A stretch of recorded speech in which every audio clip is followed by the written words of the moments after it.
Karambola sa DWIZ. Programang sasaguhin ang iba't ibang isyu at mga balita. Karambola sa DWIZ. Tatalakayin, hihimayin at pagtatalunan ang iba't ibang mga isyu. Karambola sa DWIZ. Programang pwede kang mag-hoodshot pero for now, pwede ka rin mas-crash. At ngayon, narito na ang inyong mga karambulista at ang programa Karambola sa DWIZ. Magandang umaga, Karambola sa Aliw 23 at DWIZ 882. Ngayon, January 22. Uy, pobya. 2024. Kasama natin si paring Jonathan De La Cruz, Joel Laksamana. Ako si Conrad Banal. Karambola. Oo na. Good morning. Good morning. Magandang umaga po sa ating mga kababayan sa buong mundo, Luzon, Visayas, Mindanao. Happy birthday sa aking kaibigan si Attorney Toto Villarreal. Oy, happy birthday. Happy birthday. Ating ano yan sa movies. Ano to? Ano ba tawag doon? MTRCB? Iyan. Yun. Yan. Toto. Si Toto. Oo. Saka happy birthday rin. Pero baka walang pansit itong mga ito. Si dating OWA and PUA. Ito yun na walang pansit? Administrator Pepe Sarmiento. At of course si SAP, Special Assistant to the President, Anton Lagdameo. Uy. Happy birthday. Yan. Okay, happy birthday. Mapapanood, mapapakinggan ang Karambola sa aming website, DWIZ882am.com. Ida-download ang aming app. Pagkatapos pwede na yan sa inyong cellphone. Live din tayo sa Facebook at saka sa YouTube. Ano sinasabi dito? Like, share, follow, subscribe. Comment. Text line. Yung mga mahilig mag-comment. 0999-376-6768. Sa Digital Free TV, Aliw 23, sa Sky Cable, Channel 72, sa Signal, Channel 24, TV Plus, Channel 27, GMA for the Box, Channel 25. Good morning ulit. Good morning. Pete Senior. Pete Senior. Hapon, daming tao.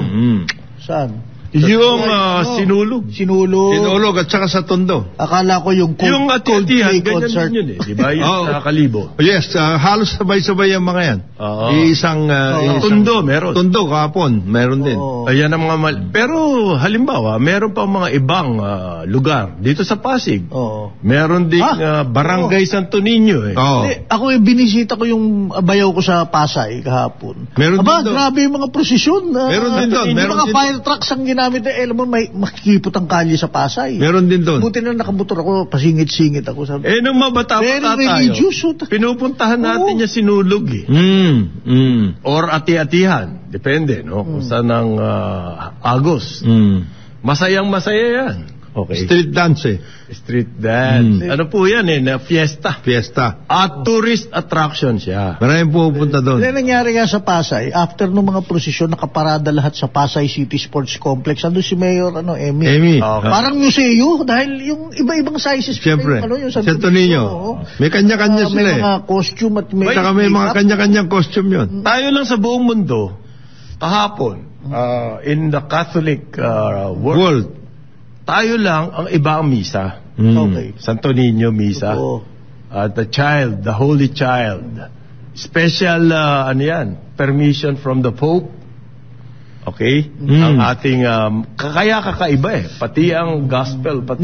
Yung homily kahapon, mga tungkol sa, di ba, the children, retain your innocence. Yes. Pero may napansin yung pari daw. Yung mga bata daw, hindi na pag mapasok sa simbahan, hindi nagje-genuflect. Hindi na naituro. Tayo ako, automatic yung kahit na hirap na akong maglumuhod Pag lalo na pagdadaan ka sa gitna. Middle aisle. Sa gitna. Genuflect. Or kung hindi mo na kaya, yuko na lang. Bilang po yun. Paggalang at bendisyon. Okay, ngayon, ang word of the day. Supply shock. Ano ba ibig sabihin niya? Akala ko sasabihin mo, Yulos Gold, Paris Olympics medal. Kala ko na kung sino to Grabe. Yung pala si Kaloy. Si Kala. Kala ko si Dian. Grabe headline. Kala ko si naman yan. Dian. Ang dami-dami natin pwede. Paris siya ng Paris Climate Sino Change. Supply shock, sabi to nung kaklase ni Jonathan Si Governor. Si Governor Eli Rimolona ng BSP. Okay. Ito po, ayos na raw tayo sa inflation. So good news yan. Good news yan. Ibig sabihin yan, kaya niya nang ibaba ang mga interest rates. Pag binaba niya yan, ibig sabihin, lalago na naman ang investments. Sisigla ang economy at medyo gagaang ang nating, livelihood, kabuhayan. Dadami ang ang investments and everything, trabaho and everything. So good news yan. Ito lang ang sinasabi niya na kailangan natin ipaliwanag, parin Jonat. Supply shocks lang daw ang kanyang binabantayan. Okay? Kayang-kaya raw abutin yung target sa inflation, therefore, medyo maiibsan. Alam niyo naman ang reklamo natin ng Inflation. Filipino nation. Lahat ng survey sinasabi, inflation. Yan po, malapit sa bituka. Ngayon, kung may good news dyan, di ayos. Kanya lang yung supply shocks. Ano ibig sabihin kaya nung supply shock? Parang Jonathan, ano ba ibig sabihin? Ang hirap intindihin nito kung tayo dito sa baba, hindi naman natin. Ang pagkaintindi ko dyan sa supply shocks, yung mga gaps sa chain.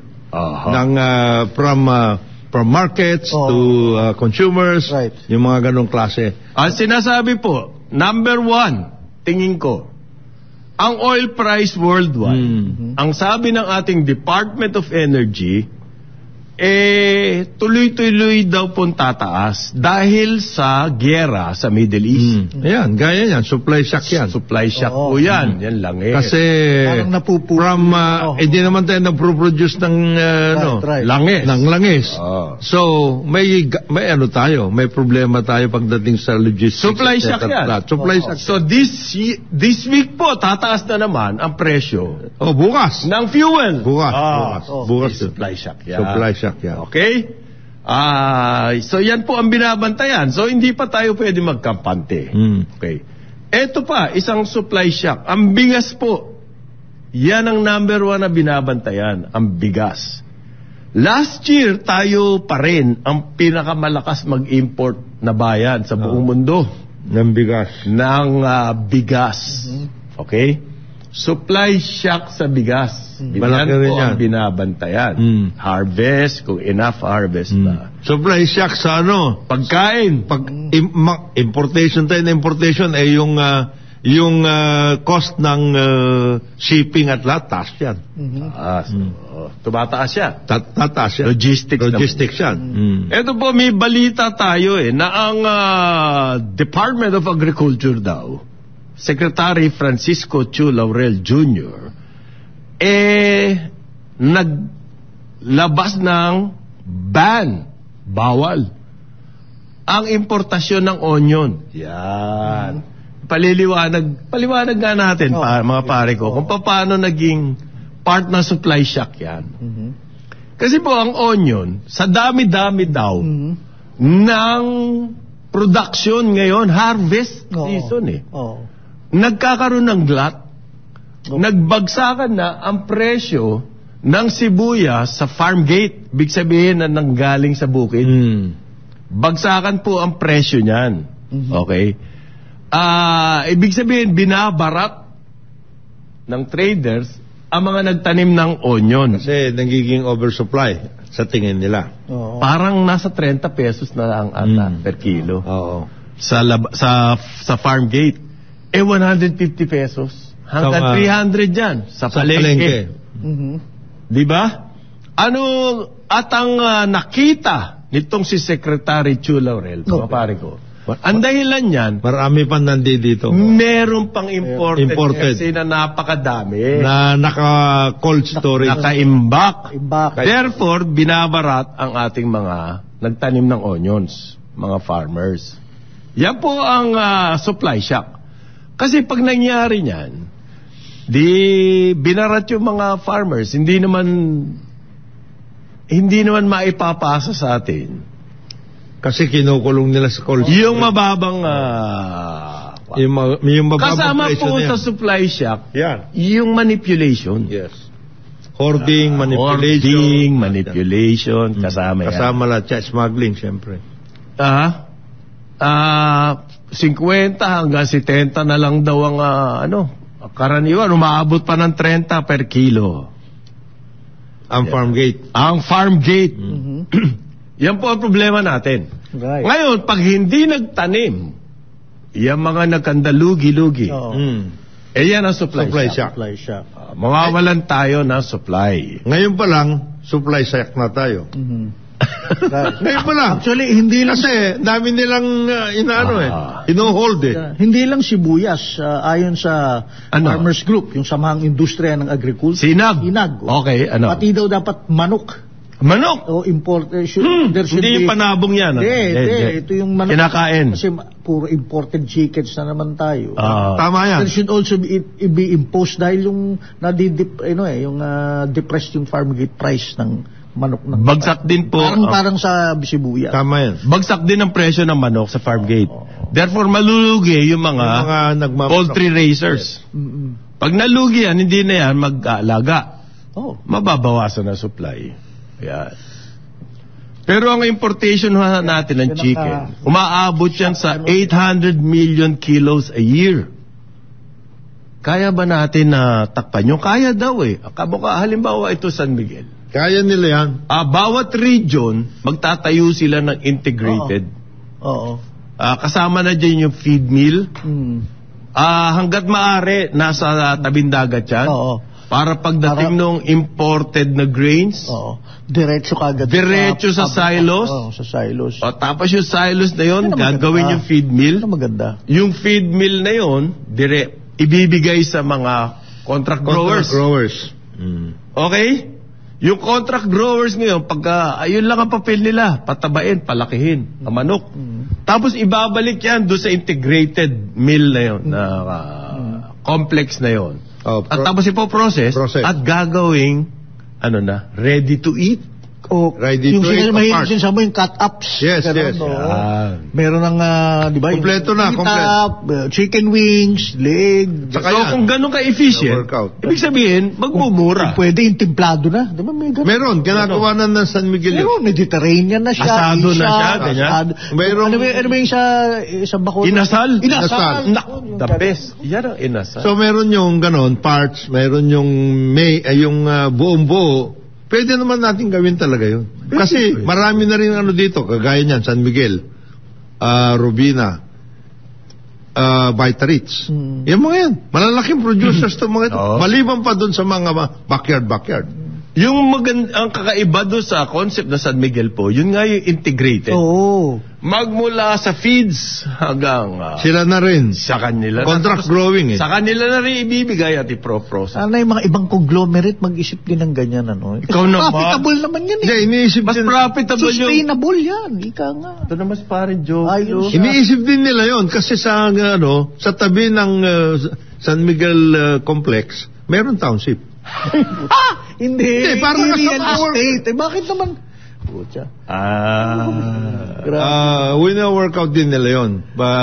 Actually, ang ginagawa ng iba, contract growing din ito ng San Miguel, yung mga components ng feeds na pwede nilang itanim dito, pwede na rin ginagawa na rin yun. Wina-work out.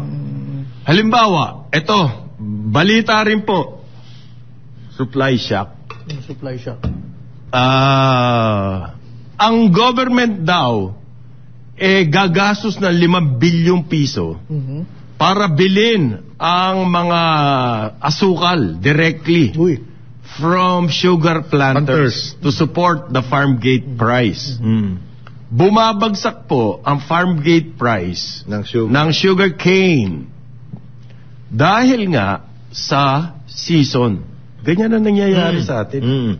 Pag harvest season, bagsak ang presyo, and therefore, lugi yung mga nagtatanim. Therefore, ayaw na nila magtanim next time. Siyempre, ba't sila magtatanim? Malulugi lang sila. So, nag-meeting daw po ang SRA, kasama ni Secretary Chu, na naman, At ang kanila na pagkayarian, bibili ng diretso yung sugar production ng mga planters. Okay. At ang tanong ko parang Jonah, aanhin ng government yun.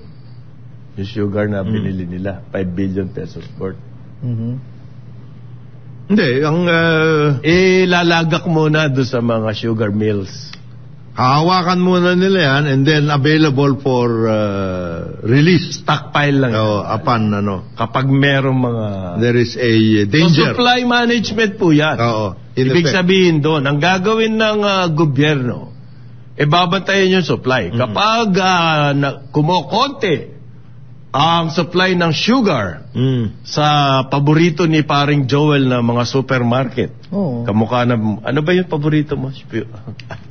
Paborito? Ano yung yung convenience store? Dali. Dali. Grabe. Dali. Napuntahan mo na sa wakas, ha?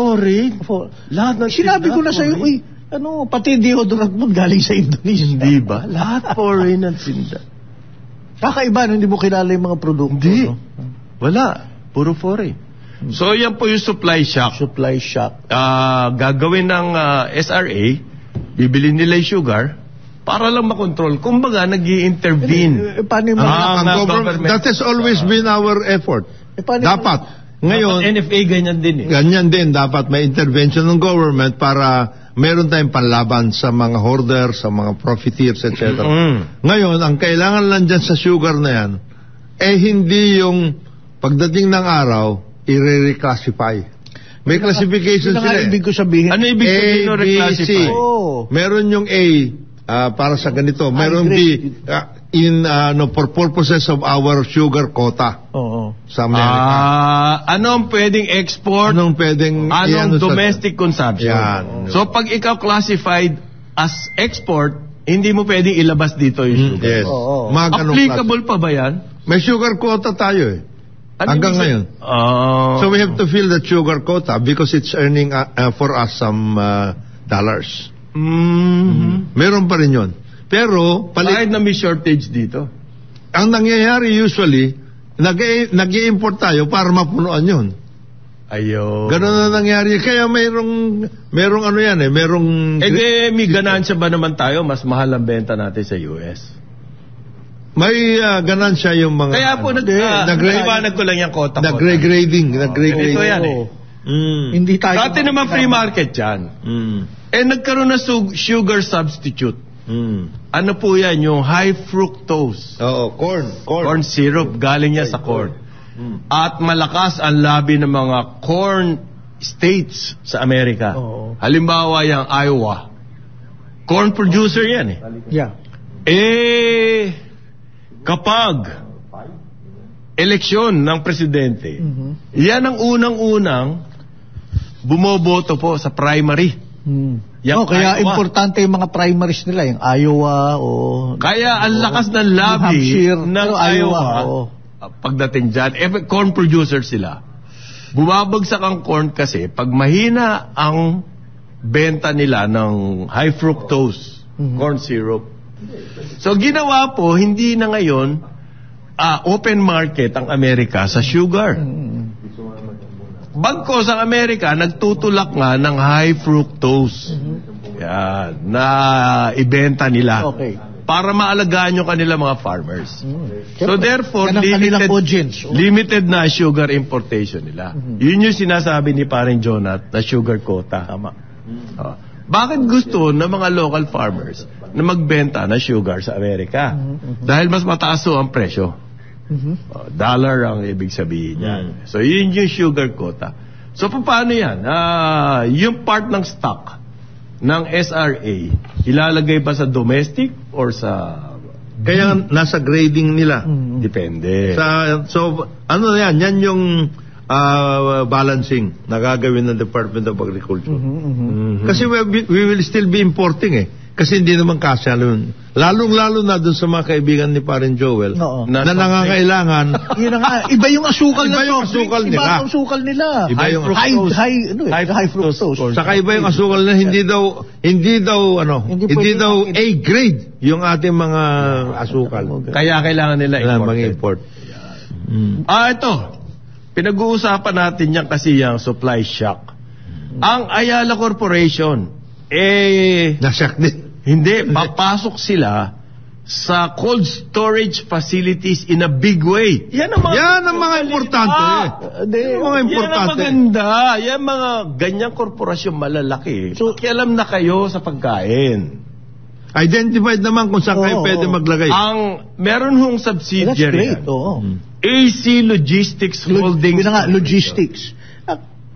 Okay, go ahead. Nagsalita po siya. Meron na silang tinayong cold storage sa Cagayan de Oro. At nagbukas na yan nung 1 taon. Okay. At ano na daw po yan? Wala pang 1 taon, full utilization na.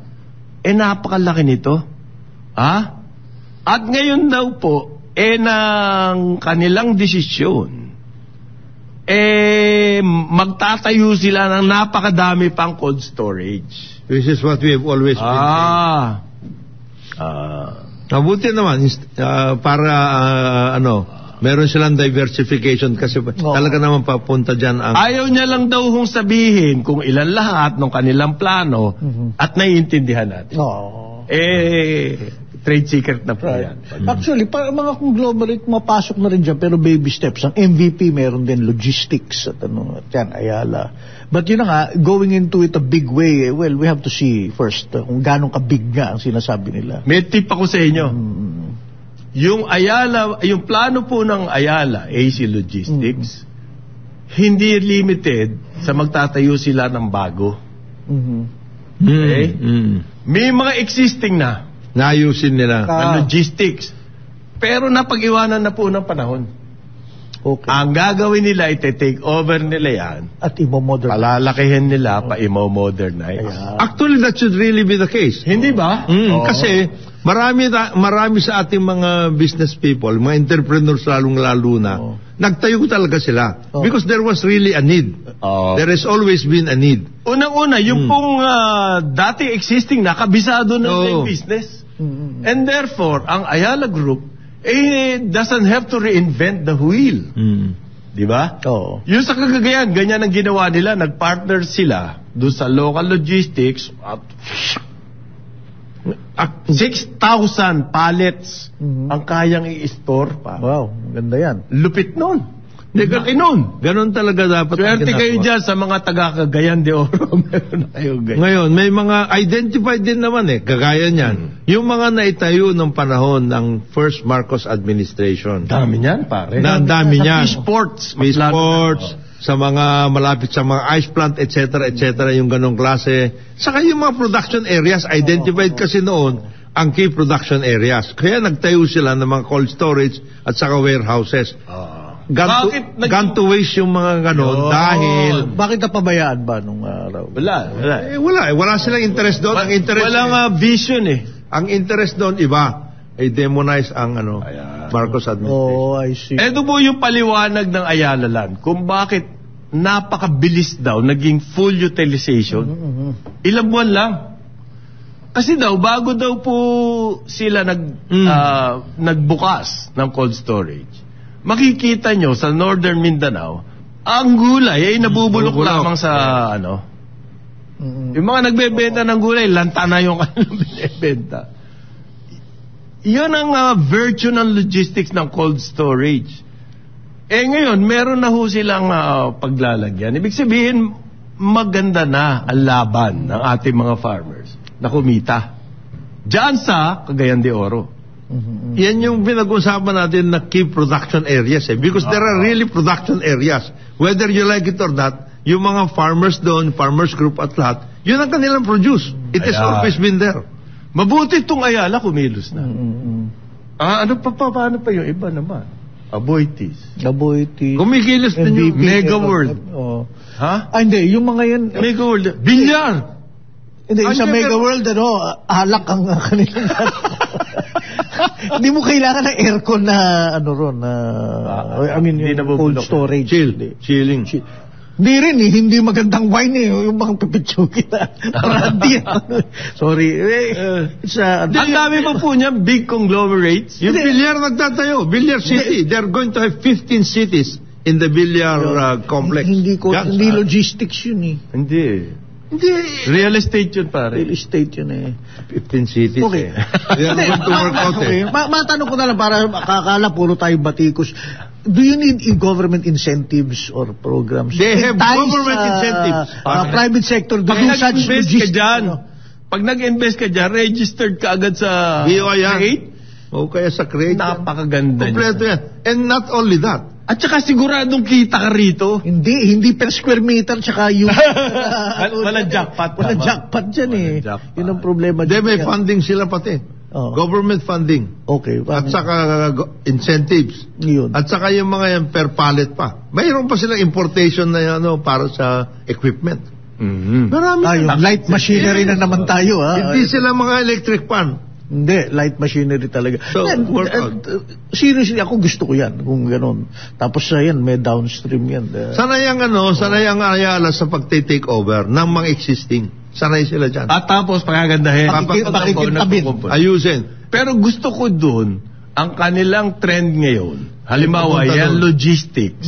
Maganda yan. Makakabuti yan. Oh, sa maganda yan, mga maganda yan. farmers. No argument there. Para ma-work out. And in effect po, yan logistics, lahat, saklaw mo yan. Manufacturing, agriculture, trade. Lahat yun. Okay? Pati real estate nga. Oo.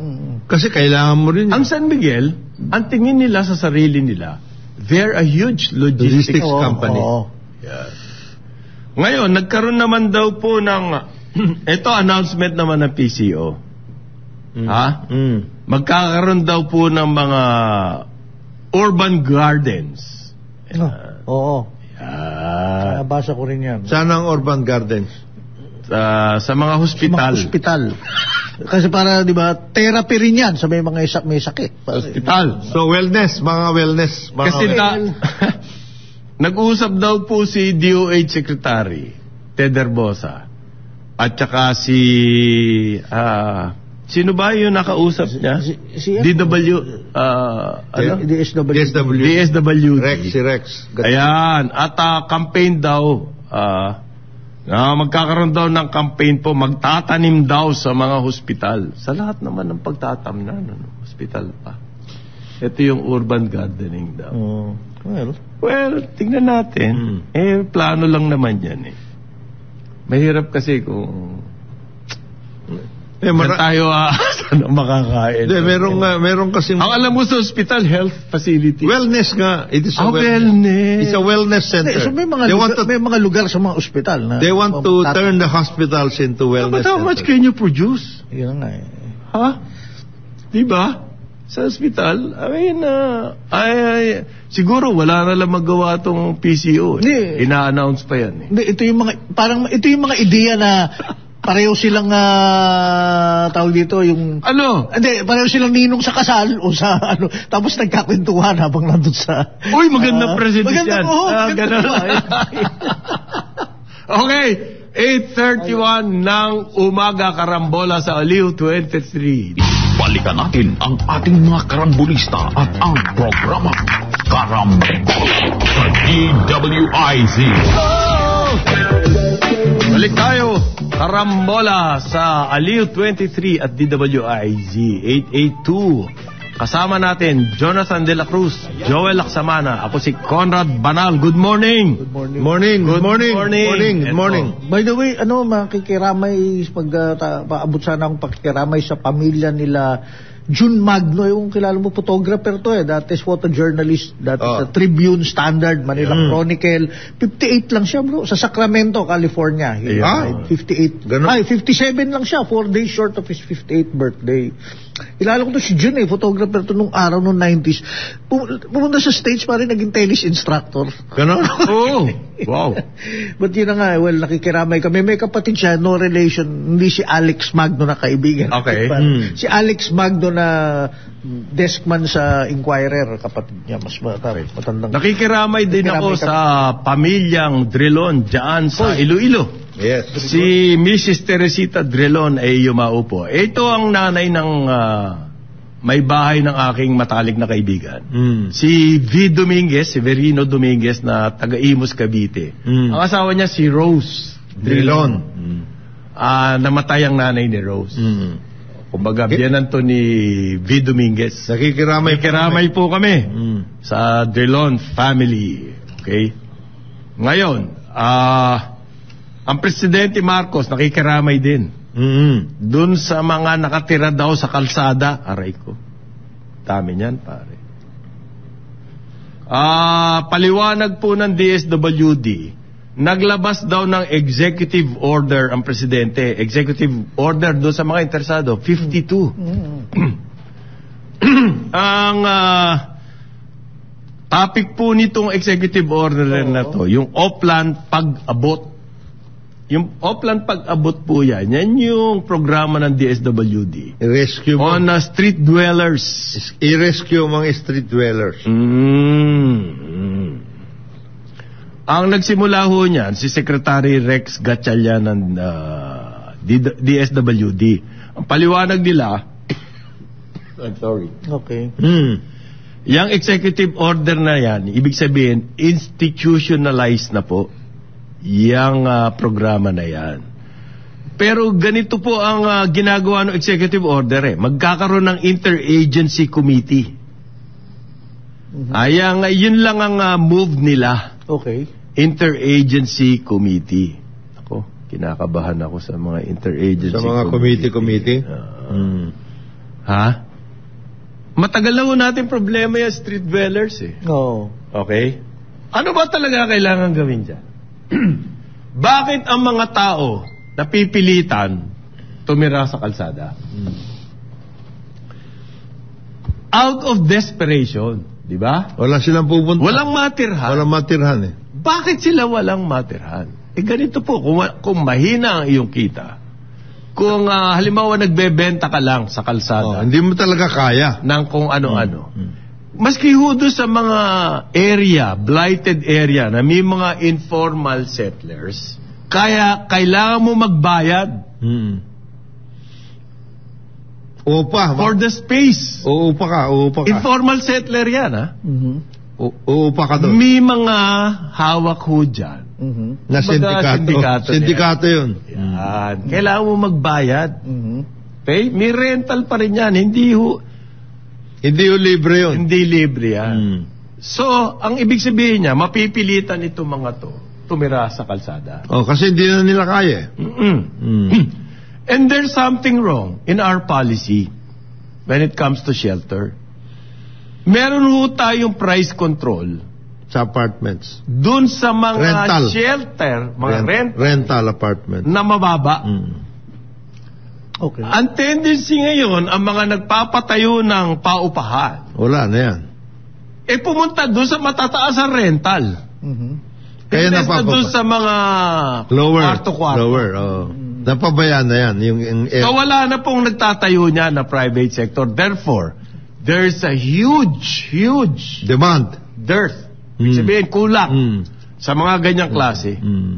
And government has dapat kasi, kung meron mga ganyan nagpapatayo niyan, yung mga medyo can afford sa mga blighted areas, pupunta dyan. Siyempre, ayaw naman nila dun. Sino ba gustong tumira sa hindi ba? Diba? Di ngayon, itong mga street dwellers, sila naman yung pupunta dun sa bababa na yung presyo ng rental dun sa... yung mga kwarto-kwarto. Hindi yung nangyayari yan. Kwarto-kwarto yun Hindi nangyayari yan because of our policy to control. Yung mga mabababang renta, number 1 yan. So, ano ngayon ang... saan pupunta itong mga to? Di wala sa kalsada. At ang napansin dyan, ng mga NGOs sa kanilang mga pag-aaral, padami ng padami. Ang mga ganyan. Ang mga street dwellers. Titinda ka sa kalye ng Sampaguita, doon ka nalang titira. Sa mga ilalim ng tulay. By the way, yung ilalim ng tulay na sinasabi natin, ay hindi pulis lang ang nandoon. Hindi lang. May pulis na ilalim ng tulay, Dati pulis lang yun Hindi na pulis. Hindi lang pulis ngayon. Ano na? Street dwellers. Ang dami niyan. Sa lahat ng mga tulay dito, pati yung mga overpass diyan sa mga dito, EDSA, na flyover, etc. Ang dami nakatira. So, ang number 1 pong dapat mangyari dito, ay housing. Ay, housing. Housing. Tama ka dyan, pare, natumbok mo. Oh, ayusin mo dapat yun. Karoon sila ng hanggat maaari sa simula, libre. Oh, pagkatapos ng rental na bababa. Basta maraming supply ng housing. Saan mo ilalagay yung housing na to? Marami. Sa Pasig? Hindi naman, huwag naman doon. Pasig Rehabilitation, hindi doon. Hindi. 10,000 ngayon dapat likas doon eh. Meron. Saan mo ilalagay yun? Saan mo ilalagay? No, example, dito lang sa may Manggahan, di ba sa floodway? Ang dami na doon Oo nga, pero ibig sabihin ko, marami pa doon kasi, kaya marami doon dahil, kung nilagyan mo ng... rationalized siya. Talagang structured. Hindi yung palapit sila ng, pasara ng pasara yung floodway. Tenement style. Meron naman yan dati, nung panahon ni Mayor Villegas at saka Mayor Lacson, ang unang nagkaroon ng tenement dyan sa punta sa Santa Ana. Yan. Hanggang ngayon nandun pa rin yun. Bakit hindi pwede yun? Ang problema ho kasi masyadong highfalutin ang mga sinasabi ng ating mga namumuno dyan eh. Hindi lang yan, meron din sa Taguig doon eh, yung sa may, meron din mga ganyan. Oo, meron. Kung nakatayo ka nga ng home along the Riles hindi yun, malabo yun. Iba yun. Ang ibig sabihin ko, pagdating sa mga gusto mo pwede naman mangyari. Kung nakapagtayo ka doon, ba't hindi pwede sa ibang lugar? Marami naman kasi pare may kita ron eh. Meron? Sa home along the... Kasi marami naman lupa available. Di ba pinag-inventaryo nga sila? Ng lupa. Na public lands para hindi mo nabilin. Kasi alam mo nang ginagawa. LGU. Ang nangyayari tuloy. LGU. Ang nangyayari tuloy bakit kasi. Bakit nga hindi LGU ang LGU based pwede. Kasi DSWD ngayon, under the executive order, DSWD po ang lead agency nung interagency committee. Alam niyo naman yung committee. Committee. Committed, kumita. Nag-e-evolve. Yan. At the same time, ang nangyayari dyan, meeting to produce other meetings. Yan ang nangyayari sa committee. Teka, meeting tayo ha. O ngayon, pagkasunduan natin to. Kailan yung susunod na meeting? Yan. Wala natatapos. Sino-sino po ang member ng kumita? Committee. Ang mga secretaries po ng agriculture. Siyempre, pagkain eh. Kailangan ng pagkain ng mga street dwellers. Secretary ng Labor. Bakit na-involve ang labor? Trabaho ba yan? Baka maraming mga street dwellers na laborers or workers. Laborers. Health. Number 1 yan, health. Okay. Budget. Kasama yan. At education. Magkano kaya per dime nito? Per meeting? Maganda to eh. Alam niyo po kasi yung mga executive order, hindi naman out of the blue, magpuproduce na lang ang presidente niya. Meron ding staff work yan sa baba. Malamang yan, nanggaling yan staff work na yan sa DSWD. Yes. At ang DSWD po, nirecommend sa presidente mag-issue ng executive order. Yan. So, sa akin naman, okay naman yan, interagency. Kasi maraming bagay na kailangan para masolve yung problema na yan. Okay? Kasama po dyan ang Presidential Commission for the Urban Poor. Ang TESDA, Small Business Corporation, Cooperative Development Corporation. Ang daming kasama, pare. Ito. Ang gulo niyang meeting niyan. Oo. At saka yan pa iba-iba magiging representatives yan. Depende kung sino yung may kailangan. Kung sino available. Baka walang sa priorities pa nga yan. Ang suggestion nga natin, street dwellers. Saan ba yung mga street dwellers? Karamihan sa urban centers, di ba? Kahit hindi nyo na lang kausapin, yung mga local government units. Dalawa lang ang kailangan mo dyan, agency dyan. Local government unit at saka housing. Department of Housing. Yan yung bahay. Yan lang. Kasi, ang talagang, kaya nga street dweller yan dahil wala mapuntahan eh. Di ba? Wala namang street, hindi naman street dweller yung nasa... Ang mga street dweller, halimbawa, yung mga nagpupulot ng mga kahon-kahon, yung mga lata, Yung mga... junk. Oo, yung mga junk nagpupulot, ang tanging kita nila pupulutin yan, tapos ibebenta. Which reminds me, di ba? Ibebenta, yun yung kanilang pangkain. Nabanggit ko dating ang dami doon sa may likod ng Inquirer. Kasi pala ang dami palang ron, yung recycling, may mga public. Oo, may junk. May junk doon. Doon na rin sila nakatira. Doon na rin sila nakatira sa kalye. Yung area na yan, yung sinasabi mo, magmula sa Riles sa Makati, hanggang sa... Hanggang sa... Yun ang kanilang negosyo. Dyan sa Pandapandakan area, Santa Ana. Okay. Yun. Hindi. Kasi ang DHSUD, kay paring Jerry Acusar, ang gusto niya, i-decongest ang Metro Manila. Ilayo. How do you do that? That's what we need the problem is, bumabalik sila. Dito nga yung negosyo nila, hanap buhay nila. Kaya nga, ang unang, sa street dwellers, na pag-uumpisahan natin sa ganitong usapan, meron ba kayong listahan? Yun. Meron ba? Kasama daw sa Oplan pang-abot yan, yung ID cards para ma-monitor nila. Yung ID cards. Hindi pa nagagawa yan. Hindi nga, hinahabol daw ng saksak minsan yung mga DSW, pag umiikot sila sa... Kaya nga... May statistics ba kayo? Nadadagdagan mo yan? That's what they're doing. Well, ocular inspection, makikita natin, dumadami sila. Oo. Okay? Sa ating pagtingin. Gaano kadami ang pagdami niya? Nakaka-alarma. Kapag nakikita mo lang sa kalsada, ma-alarma ka talaga. Kaya DSWD ang ginawang lead. Kasi sila na-shock. Hindi supply shock. Ba't ang daming tao rito? Ba't ang daming kumakatok sa kotse? Mga ganun yun Yan ang workout. Pero, local government this is a local government function. Basically. Pero walang press release pag local government ang lead. Wala. Diba? Mahirap mag-press release, no? Ang press release doon, kiniklear nila ng illegal sidewalk vendors yung kanilang mga kalye. Alala ko That's a day-to-day job, by the way. Nung dumating yung Papa. Noong, kailan ba dumating yung Papa? 2015? Something like that. 2015. Ang ginawa po ng pinakamamahal nating DSWD, kinuha yung mga street dwellers na dadaanan ng Santa Papa at dinala sa resort. Yes, nag-resort sila.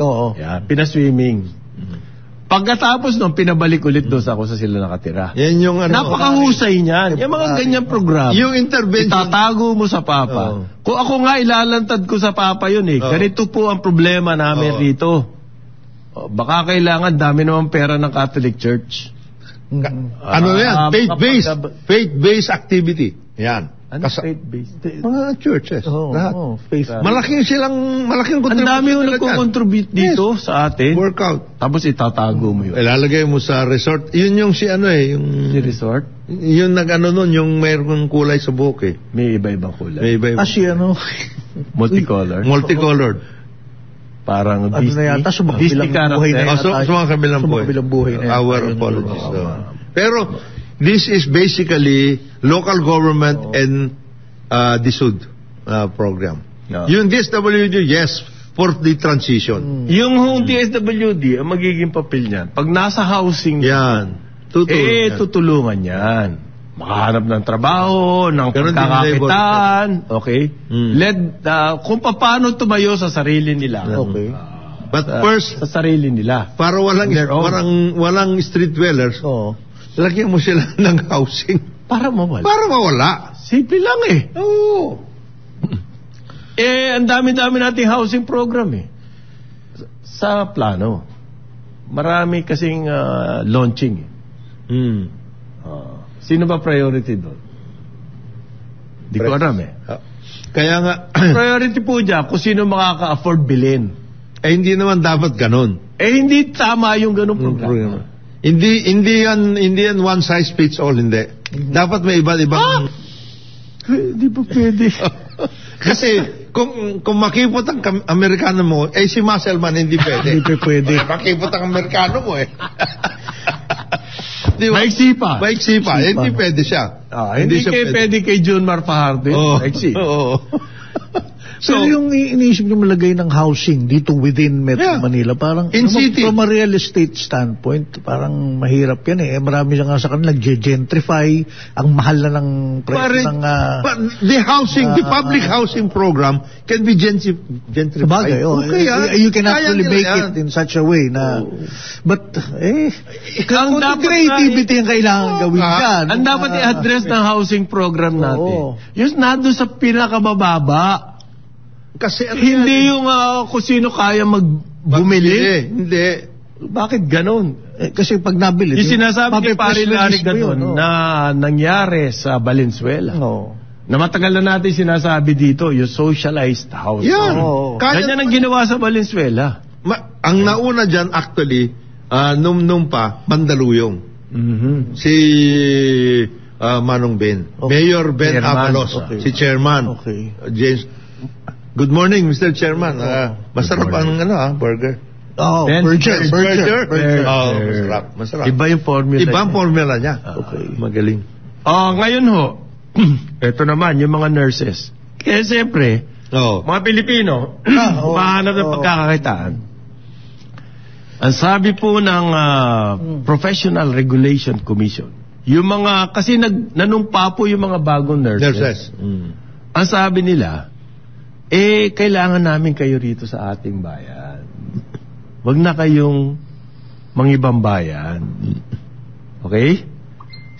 Serve our country. It's a call to patriotism. Yes. Yes.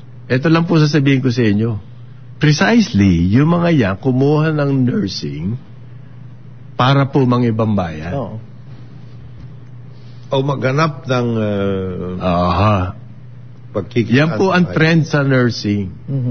Unless na mabago yung trend na yan, no amount of talking will change it. The solution to that is damihan natin ang graduate. Yan. I-encourage natin. Kung talagang meron at saka mayroon ho iba-iba. Sa ibang bayan, iba-ibang baitang na ng nursing. Yes, iba-iba. Meron na nursing course. Halimbawa, pang barangay clinic, pwede na kayo. Kung gusto nyo umasayiso pa ron, continue your course. Pero meron na pong ibang baitang na gayon. At yan ang papel ng PRC na hindi nyo ginagawa. Kayong dalawa, PRC at saka si Pambansang Bigote. Yan, kaya ninyong gawin yan. Pwede po iba-ibang baitang din. Sa Amerika, merong nurse na mataas na talaga. Na pwede nang nakakapag tawag nito, nag-examine na sila na mismo ng pasyente. Okay? May mga nurse naman, parang nursing aid, etc. Assistant. Meron marami yun. Meron pang barangay clinic. Diba? Yun ang kailangan natin Sa totoo lang Pero para sa magsalita ka lang, sabihin mo, wag na kayo mga ibang bayan. Kasi kailangan natin. That avoids the problem, yung chronic understaffing. Dahil nasa sa sweldo yan. Tsaka yung overwork, di ba? Kasama na yun. Yung diferensya ng private hospital nurses at public hospital nurses. Kasama na yun. What we're saying here is, let's do something more than just talk. Puro... Anong hihikayatin mo sa kanila, sa puso lang nila? Manatili kayo sa bahay. Napakahirap nun. Kasi yung mga nag-nurse na yan, galing di sa hirap tsaka yan, mga yan, talagang... Gusto nga makaahon Yung mga magulang niyan, naghirap. Ang dami niyang ginawa para lang makapag-nurse. Now, having said that, nagbanat ng buto. Hindi naman lahat. May mga kilala ko. Meron akong pinsan. Nagkandakuba-kuba. Sa Quezon, sa Del Gallego, may public hospital doon. Doon siya kasi gusto niya, malapit naman sa pamilya niya. But ilan ang gaya ni Rosemary, di ba? Kukunti lang yan. Walang problema yung call to patriotism. Okay lahat yan. Pero magdagdag pa tayo ng iba pang trabaho, iba pang gawain o ways para ma-work out. Kailangan po, i-direct na, yung policies natin, yung mga programa natin, i-direct natin doon sa aim na yon, na yung ating mga nurses, hindi na mag-abroad. Halimbawa, hindi kayang daanin sa salita. Yung sinasabi natin, again, it boils down to statistics. Ilan ba sa projection natin ang kailangan natin sa Pilipinas na nurses, sa mga nurses over the next 5 years? Yan.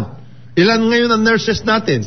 na maaaring magtrabaho ng ganito. O di ganito ang gawin natin ngayon. Dagdagan natin ang mag-graduate sa nurses Yun. at iba't ibang baitang, iba't ibang trabaho. Ano? Madali yan, sinasabi mo. Ilan ang kailangan?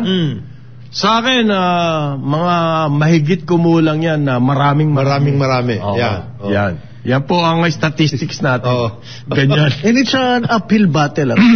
Yung opportunity sa ibang bansa, especially after the pandemic, talaga. Parang wala kang highly rated ang Filipino nurses eh. Ito, at saka, Saudi Arabia, United Kingdom, Qatar, Germany, US, Singapore. Ngayon, ganito yan. In addition to yung having more graduates at different levels, etc., preparahin din natin kung ano yung pupuntahan nila. Halimbawa, kung sinasabi natin United States, Germany, etc., anong requirements para makapunta ka doon? Para hindi sila maloko. Middle East, etc., there has to be a proper understanding of that particular market. Kasi otherwise, pagdating nila doon... Hindi pare-pareho yan. Hindi pare-pareho yan. One size fits all. No. Hindi pwedeng puro makipot yan, Hindi. Yung mga Amerikana, hindi. Hindi pwedeng maiksi. Hindi pwedeng maiksi, Amerikana lang. Patay. Di ba? Pag pinasuot mo sa akin yung maiksi. Ako, hindi pwede. Wala. Magmumukhang tsaleko yan. At ayoko magtsaleko. Ever. Eto daw po ang ating gobyerno magtatayo talaga ng maraming OFW lounge. Yes, okay. Sa mga airports. Naku po. Saan mo kaya ilalagay yung yung mga lounge diyan sa NAIA? Kailangan daw bigyan naman natin sila ng may lugar naman sigurong convenience. magagawa yung dating. Alam mo ilang daan ng OFW na nasa airport? Bawat flight, ang dami mo makikita, OFW. Maganda yung lounge na yan. Ang una-una po, kung suggestion ko lang naman, kaibigan natin itong mga nasa airport, si GM Eric Kines, yung help desk. Yung lounge okay yan, walang problema yan. Help desk at the same time yung uupuan ng mga tao kasi talagang nagsisiksikan doon. Yan ang yan ang mga palliative na sinasabi. Dahil masikip ang airport, kailangan ng lounge. Dahil matagal ang processing sa airport, may help desk. Kailangan natin ng mga lounge. Ba't hindi nyo solusyonan yung tunay na problema kung bakit masikip ang airport, kung bakit matagal ang process? Ganito suggestion ko. Ito suggestion ko sa inyo. Total, inukupa na rin lang ng Resorts World part of the airport. Gawin yung lounge yung part of the Resorts World.